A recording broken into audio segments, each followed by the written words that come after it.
How should you behave when someone disrespects you in public? How should you react to an unpleasant comment that makes you feel inferior? How to gain respect, especially from those who habitually devalue others. In this video, you will find advice and psychological and behavioral techniques that will help you manage these situations and immediately gain the respect of others. Watch the video to the end to find out exactly how to behave when someone tries to humiliate you in public.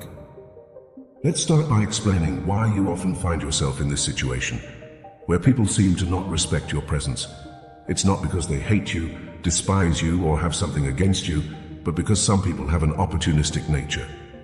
These people are always trying to get ahead at your expense. They are common in friend groups and workplaces, and they try to use others as stepping stones to climb the hierarchy. They always try to prevail over you, but to avoid becoming their target, it's important that you start imposing respect. What exactly does demand respect mean?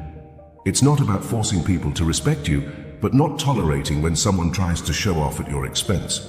If necessary, you must be willing to walk away from the environment if they do not respect your presence. The ideal is to avoid reaching such an extreme, and for this reason we will provide you with some tips on how to handle situations where someone tries to belittle you in front of colleagues, friends, or family. Without further ado, let's move directly to the first tip. To make a good first impression, when you meet someone, do not shake their hand while sitting down and without establishing eye contact. If you stay seated while someone greets you, they will look down on you, giving an impression of submission. Moreover, some people tend to look at the other person's hand during the greeting rather than establishing eye contact. If you look at hands instead of someone's eyes while greeting them, your head will tilt downward, reinforcing the impression of submission. So when someone greets you, stand up and establish eye contact as you return the greeting. Second advice, when you're conversing in public and someone interrupts you, you should intensely stare at that person with a serious look. When they realize you are looking at them this way, they will stop talking. At that point, ask permission to continue from where you were interrupted. You can say something like, "Can I continue speaking?" or "Can I pick up from where I left off?"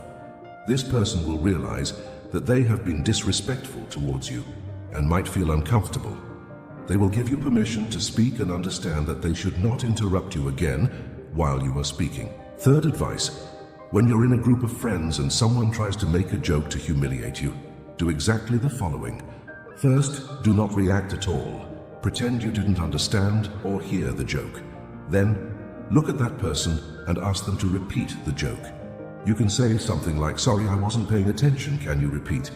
By doing this, you will show people that the joke didn't affect you at all, and moreover, you can divert the situation by making the person who made the joke uncomfortable because of the unexpected turn where you ask to repeat the joke. Fourth advice, it's a psychological trick used by Thomas Shelby. Pay close attention when someone tries to provoke you or make you angry. Ask a question or make a comment that has nothing to do with the context of the current discussion. For example, you can ask that person if they know if there's a place nearby to get coffee, or make a comment like, "I think I overdid it with the perfume today." Obviously, you have to make all of this seem as natural as possible so that person doesn't realize you're doing it on purpose.